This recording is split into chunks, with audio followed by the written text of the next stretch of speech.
안녕하십니까. 배질 국어 강사 김병윤입니다. 국어 선생님들 수업이 뭐 거의 비슷비슷할 거라는 생각은 저도 합니다만 요새 젊은 선생님들도 있고 뭐 나이 드신 분 선생님도 있는데 저는 불행하게도 나이가 많이 든 그 편에 속하는 강사입니다. 그래서 그게 뭐 단점이 될 수도 있겠지만 충분한 장점으로 활용이 되기도 합니다. 그래서 저는 뭐 한 30년 정도의 경험을 갖고 있고 주로 수능에 대한 공부를 많이 학생들하고 시켰기 때문에 수능을 바탕으로 한 학교 내신엔 적절화된 강사가 아닐까라는 생각을 합니다. 제가 수업 처음 시작할 때부터 지금까지 쭉 이어온 방법인데 기본기가 가장 중요합니다. 보통 중학교 때는 아이들이 국어 공부에 대한 그 중요도 같은 걸 파악을 못하고 오로지 수학, 뭐 영어 이쪽에 중점을 두다 보니까 기본기 없이 고등학교 올라가게 되는 경우 국어 시험을 낭패를 보는 경우가 상당히 많습니다. 그래서 내신 수업을 할 때는 반드시 기본기를 먼저 바탕에 깔고 그 다음에 뭐 심화 문제, 그 다음에 또 하나 중요한 게 이제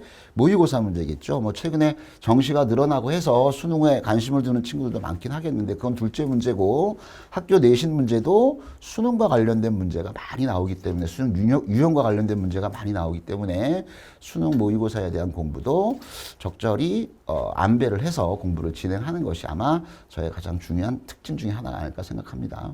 저는요, 일단 착한 학생이면 좋겠죠. 착한 학생이면 좋고, 뭐 속된 말로 싸가지 없는 학생들은 별로 안 좋아하겠죠. 그런데 착한 것만 가지고는 만사가 해결되는 건 아니기 때문에 착한 너에다가 플러스 정말 공부에 대한 의지, 투지 이런 학생들을 정말 좋아합니다. 그래서 그런 학생들이 착하고 의지 있고 투지 있고 이런 학생들이 성적도 많이 오르게 됩니다. 그런 친구들한테는 무슨 방법을 써서라도 성적을 올려주고 싶은 게 강사의 욕심이 될 것 같습니다. 네, 최근에 많이 힘듭니다. 코로나 때문에.